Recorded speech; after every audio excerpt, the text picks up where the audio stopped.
At 14:22 local time, the southern Red Sea is doing what it has done every afternoon since roughly the formation of the Arabian Peninsula, holding heat like a grievance and offering nothing in the way of relief.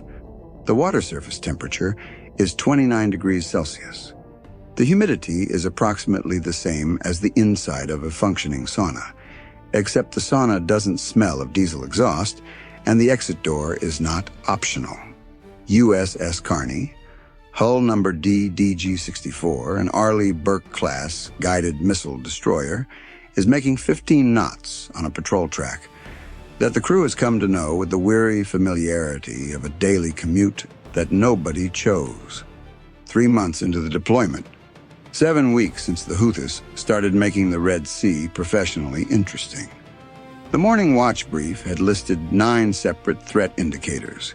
Nobody elevated the threat condition. This was not because the indicators were reassuring. It was because 9 indicators had become the new baseline, and elevating the condition every time the Houthis indicated something would mean spending the entire deployment at general quarters eating cold sandwiches and filing paperwork at a rate that would eventually constitute its own operational hazard. On the bridge, the officer of the deck is tracking 3 commercial tankers, 2 northbound container ships, and a cluster of fishing dhows that have been in the same general location since 11 o'clock and show no particular interest in relocating. He has refilled his coffee twice. The second refill was a mistake. The pot had been sitting since 9:30 and had developed a flavor profile that could generously be described as aggressive. He is drinking it anyway because the alternative is being awake on watch in the Red Sea in October without caffeine, which is not a condition the human nervous system handles gracefully. Everything on his scope is routine. Everything is exactly where it should be. This is the moment in dominance comedy where the audience already knows something the crew does not, or rather, where the audience is about to learn that the crew is about to know something that someone in Yemen wishes they did not. In Sana'a, in a building that had been relocated twice in the previous 3 weeks to complicate what its occupants diplomatically referred to as American precision, a launch coordinator was studying a commercial tablet. The tablet displayed satellite imagery, approximately 48 hours old, which is the approximate lag time between commercial satellite passes over this section of the Red Sea and the intelligence assessment pipeline available to an organization operating under layered international sanctions. The imagery showed USS Carney's general operating area. The coordinator had calculated an intercept solution using Iranian-provided operational guidance, locally acquired knowledge of Red Sea shipping patterns, and a GPS accuracy assumption that the laws of physics were not going to honor. The launch order went to 3 separate sites at 14:18. Across a parking structure on the outskirts of Hodeidah, a shallow dirt bunker carved into a hillside 20 kilometers outside Mocha, and a flatbed truck sitting under date palms since 6 a.m. that morning, launchers rolled into position. A man with a radio said go. 6 Shahed-136 loitering munitions lifted off into the Red Sea afternoon. Now, about the Shahed-136. The Islamic Republic of Iran's gift to low-cost asymmetric aviation is a genuinely interesting piece of engineering in the way that a very determined middle school science fair project is genuinely interesting. Not for its sophistication, but for what it reveals about what you can accomplish when budget is unlimited and quality is optional. The Shahed-136 costs somewhere between $15,000 and $25,000 per unit, depending on the week and how creatively the procurement team is interpreting the sanctions environment. It is powered by an engine producing approximately 50 horsepower, which puts it in the same performance bracket as a competitive riding lawnmower. It sounds like one.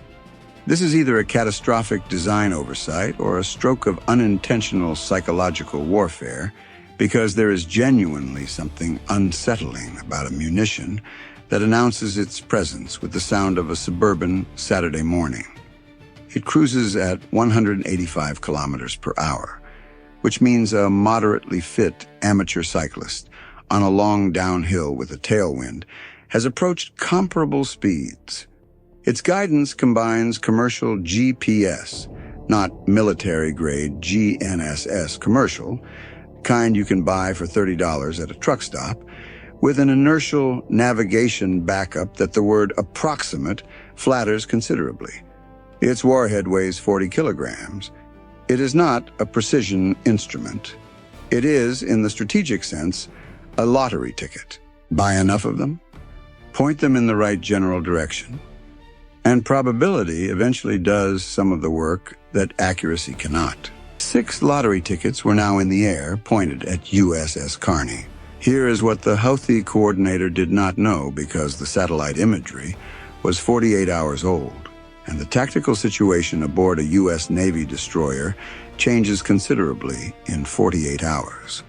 At 14:09, 13 minutes before the launch order reached its sights, USS Carney's SH-60 Seahawk helicopter had begun a hot refueling evolution on the flight deck. Aviation fuel lines connected. Flight deck crew in full protective gear positioned around the aircraft at ground idle, rotors turning at low RPM. The fuel vapor management situation on an active flight deck during a hot refuel is exactly what aviation safety doctrine requires it to be. Managed with the specific care of people who are intimately aware of what happens when it is not managed that way. This was a completely routine evolution that happened twice a day, every day, and had a standard completion time of 18 minutes. It was also creating a problem. The Phalanx CIWS, mounted on USS Carney's stern, the close-in weapon system that is the ship's last layer automated point defense, operates within defined engagement arcs. During hot refueling operations, with flight deck crew actively working in the aft sector, the stern CIWS arc is partially restricted. You do not run a 20mm rotary cannon capable of 4,500 rounds per minute through an engagement sector occupied by your own people, standing next to an aircraft with open fuel access points. The physics and the safety regulations agree on this, which meant that for the duration of the refueling evolution, standard completion time 18 minutes, current elapsed time 4 minutes, the aft CIWS sector had a gap. The forward CIWS was fully operational. The SM-2 battery was fully ready. The ship was not without options, but the aft gap existed, and the aft gap was aligned with the bearing from which the Houthi launch sites on the Yemeni coastline were most relevant. The 6 Shahed-136 were coming from the west. The gap was aft and slightly to port. The geometry was, for approximately the next 14 minutes, mildly uncomfortable. This was not planned. The Houthis did not know about the refueling evolution. They did not know about the arc restriction. They had chosen this launch window based entirely on their own operational schedule. The universe had produced a coincidence, and for those 14 minutes, the coincidence was real. Short sentences now, because this is the part where it matters. 14:23, 1 minute after launch, USS Carney's AN/SPY-1D phased array radar acquired the first contact. Faint, low, slow, then the second, then all 6 within an 8-second window as the Aegis combat system built track files with the mechanical calm of a system that has been doing exactly this since 1983 and has not once found it stressful. Classification: subsonic, low altitude, fixed wing unmanned, consistent with Shahed-136 profile. Track quality, solid. Time to engagement range, 16 minutes. The tactical action officer looked at 6 new symbols on his display. He reached for his radio. Flight deck, how much longer on the refuel? 14 minutes, sir. He put the radio down, ran the math. 16 minutes to engagement range. 14 minutes to CIWS arc clearance. A 2-minute margin. Not a comfortable margin. Not a comfortable margin at all. Forward CIWS fully tracking, SM2 battery ready, engagement solution available from this moment. But the optimal geometry for the inbound bearing pointed directly at the restricted arc. 2 minutes. He called the executive officer. Ma'am, 6 inbounds, Shahed-136 assessed, 16 minutes to engagement range. Flight deck is hot for 14 more. Aft CIWS restricted. 2-second pause. Tell the flight deck chief that today is a good day to set a personal record. The flight deck chief did not need a second invitation. The evolution that normally took 18 minutes was completed in 11. Fuel lines disconnected in sequence. Caps secured. Aircraft clear. Crew moved to the starboard side with the coordinated urgency of people who had been told, in the professional language of naval aviation, that speed was operationally relevant. At 14:31, 3 minutes and 20 seconds before the leading Shahed-136 reached the minimum engagement threshold, the aft CIWS arc restriction lifted. The system immediately acquired all 6 contacts and began building firing solutions with the enthusiasm of a tracking system that had been handed effectively 6 slow-moving stationary targets. 3 minutes and 20 seconds. That was the window. That was the only window. It closed before it needed to matter. The officer of the deck, on the bridge, had not elevated his voice. He had not elevated his posture. His coffee, the aggressive second cup from the 9:30 pot, was still on the console where he had set it at 14:23. It was still warm when he picked it up at 14:35. Some things are more urgent than others. Warm coffee is not one of them, but it is a reasonable metric for how much the watch section's cortisol levels had changed during the preceding 12 minutes. Now, the SM2 question. There is a decision that gets made in the CIC of a U.S. Navy destroyer approximately every time a Houthi drone enters engagement range, and it is a decision that has given at least one Pentagon acquisition official a recurring dream involving spreadsheets.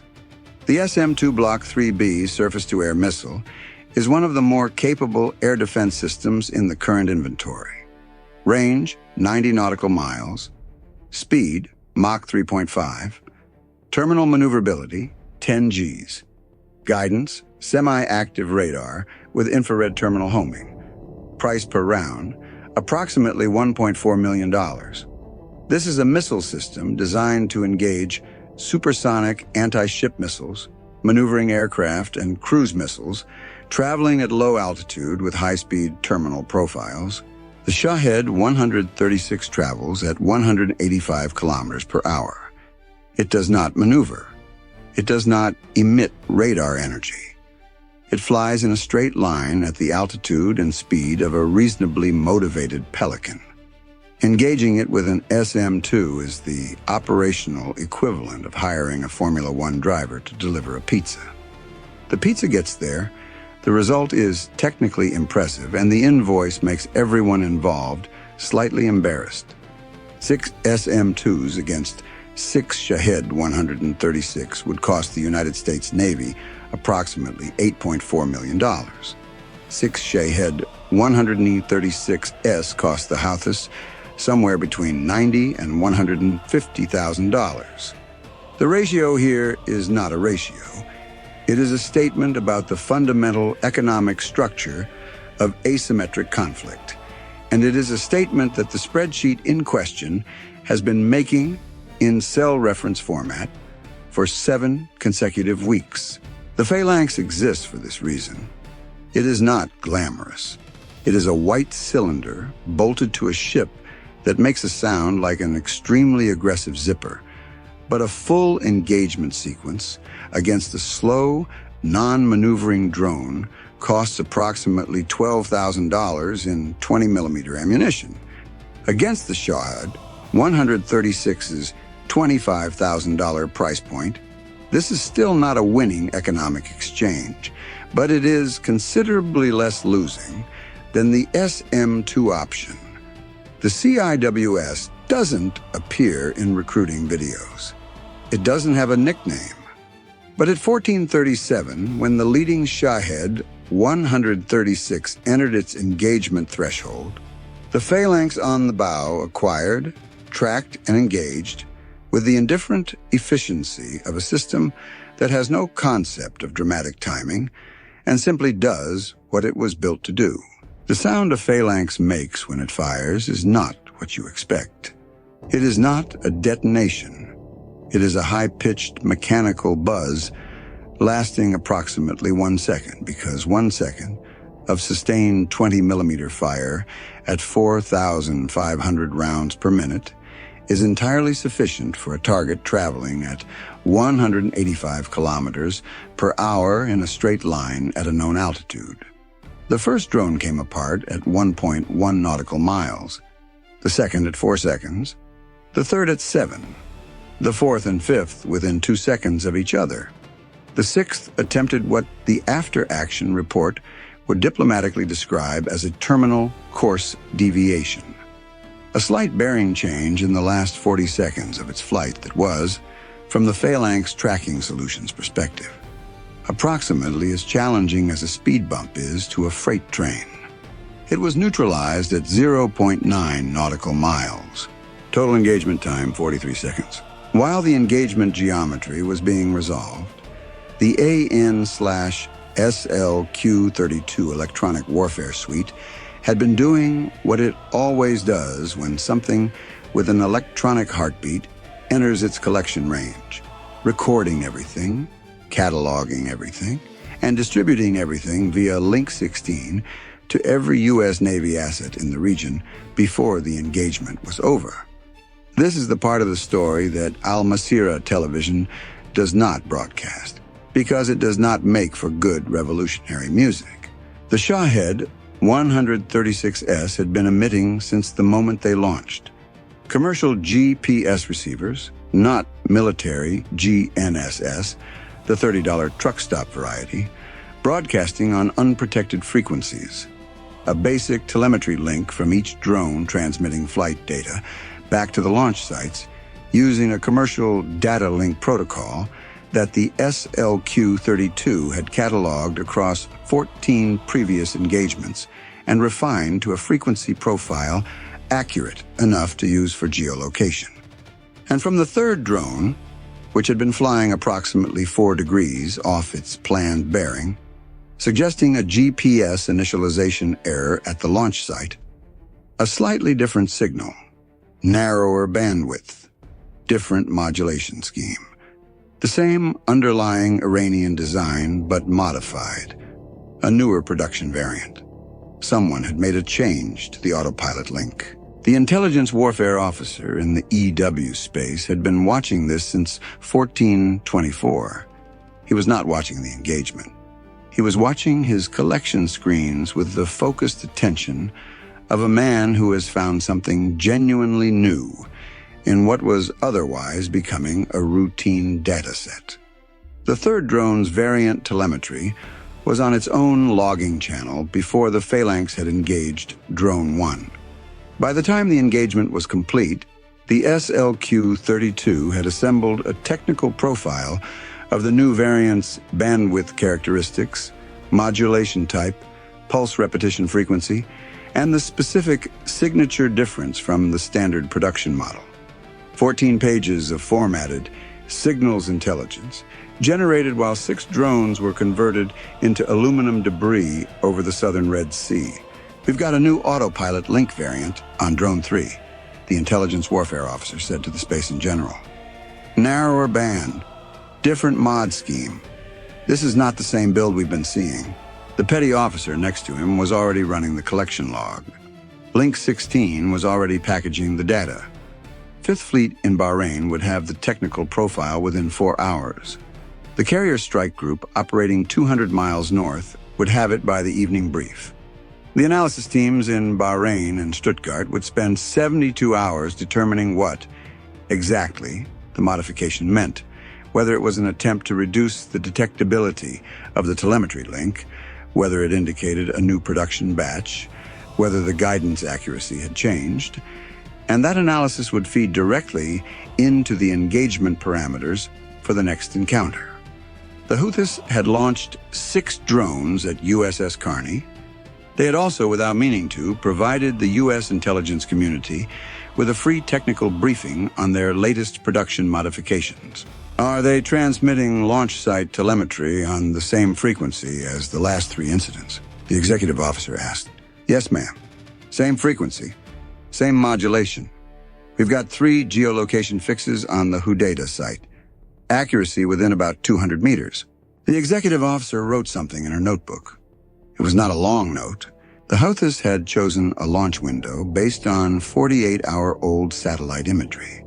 The SLQ-32 had produced 200-meter accurate geolocation on their launch sites using the drone's own telemetry. The intelligence exchange during those 43 seconds of engagement was so asymmetric that calling it an intelligence exchange is generous. It was more of an intelligence donation, delivered by 6 slow-moving platforms with unencrypted data links to a ship with a collection suite that has been refining exactly this frequency profile for 7 weeks. The commanding officer walked into CIC at 1441. The engagement was over.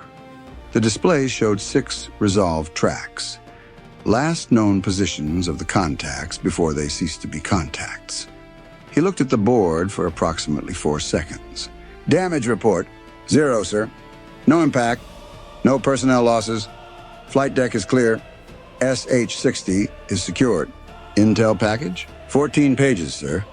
New variant ID on Drone 3. 3 geolocation fixes on the Houthi site.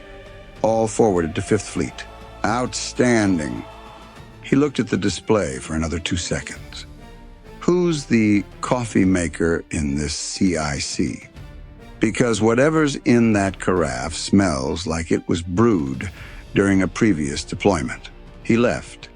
He had a command chronology to review before the evening brief, and the command chronology was not going to review itself. The incident report, 6 drone engagement, CIWS primary engagement, 0 ownship damage, 1 new variant identified, 3 launch site geolocations, would take the tactical action officer approximately 3.5 hours to write, coordinate, and transmit. The engagement itself had taken 43 seconds. This ratio, which comes out to roughly 300 seconds of documentation per second of actual event, is the most honest description of modern naval warfare that anyone has produced without intending to produce it. At 1448, on the flatbed truck under the date palms outside Houthi, the 2 operators were staring at a tablet that was showing them 6 flat telemetry lines. 6 signals at 1437, nothing at 1438. The engagement window from their perspective was launch, transit, silence. No battle damage assessment. No impact confirmation. Just silence where there had been 6 signals. The after-action report they would file via an encrypted channel, which was encrypted in the way that a wax seal is encrypted, adequate against casual interception, not against a collection suite that had been cataloging its specific characteristics since August, would describe the operation as successful pending BDA confirmation. BDA confirmation would not come, because the only BDA assets the Houthis had sent were the drones themselves, and the drones had been otherwise occupied. In Sana'a, by 1530, Al Masirah television had a broadcast prepared. The footage was genuine and professionally shot. Launch sequences, drone formations in flight, the Red Sea below. The narration described a decisive maritime operation against the American aggressor, a demonstration of the armed forces of Yemen's capability to challenge naval dominance in the region, an historic moment in the resistance. The production values were, genuinely, quite good. The graphics package was sharp. The music was appropriate to the occasion, as the broadcast team understood the occasion to be. A spokesperson confirmed the operation had achieved its objectives. USS Carney's deck log for 1437 read, "Inbound contacts, 6 units, assessed Shahed-136, engaged CIWS, forward mount. All contacts neutralized, no damage, no personnel losses. Flight deck evolution complete 1431, engagement complete 1438. 14 words of operational summary, written in the standard format, filed in the standard system, forwarded to 5th Fleet as part of a routine patrol report that also included a weather observation, a shipping lane traffic count, and a note that the wardroom coffee situation required attention. The officer of the deck eventually finished his aggressive second cup at 1444. He poured it into the sink. Some losses are acceptable. Here is the accounting that the Houthi operational planning staff did not include in their launch calculations because their satellite imagery was 48 hours old, and this particular line item does not appear in satellite imagery. The SLQ-32's frequency profile of the Shahed-136 telemetry link, refined across 14 engagements, now included the new variant from Drone 3. The next time a Shahed-136 with that modified autopilot link lifted off from anywhere on the Yemeni coast, USS Carney's detection, classification, and collection sequence would begin approximately 5 seconds faster. 5 seconds is not much against a target with 16 minutes of transit time before engagement. But the direction has been consistent across every engagement for 7 weeks, and the direction is the point. Every launch teaches the collection side something. Every collection update makes the next detection marginally faster. The gap between what the Houthis know about American electronic capabilities and what American electronic capabilities actually are gets slightly wider with every drone that emits a signal on its way to a Phalanx that had 3 minutes and 20 seconds more preparation time than the launch coordinator knew was happening. The spreadsheet in the Pentagon Acquisition Directorate was updated that evening. The column labeled Shahed-136 engagement cost, U.S. side, CIWS primary, showed $12,000 per drone. The column labeled Shahed-136 unit cost, Houthi side, showed $25,000. By the standard metrics of military exchange ratios, this is an unusual situation. The defending side spending less per engagement than the attacking side per platform. The person maintaining the spreadsheet did not find this reassuring in the way you might expect. They found it complicated in ways that required footnotes. The footnotes were 2 pages long and involved the word unsustainable twice and the phrase strategic cost redistribution once, which is the kind of language that means something very specific to people who write it and nothing at all to everyone else. The 6 drones launched from 3 sites on the Yemeni coast had produced, in their 43-second engagement, 0 damage to USS Carney, 0 personnel losses, 14 pages of signals intelligence, 3 launch site geolocation fixes accurate to 200 meters, 1 new production variant identification, and a calibration opportunity for the forward Phalanx that the CIWS operator described in the after-action debrief as the cleanest targeting geometry he had seen since the previous Tuesday, which had also been a Shahed-136 engagement, which had also been clean, which was itself the point. The Al Masirah broadcast ran for 9 minutes, described an historic victory. The after-action report ran for 3.5 hours. It described 43 seconds, a missed dinner, and 14 pages of intelligence collected from drones that had not come within 1 nautical mile of the ship they were sent to inconvenience. Both documents are accurate records of the afternoon of October in the southern Red Sea. They describe different afternoons. Only one of them will be used to plan the next operation. The other will be used to plan the next broadcast. Bye for now.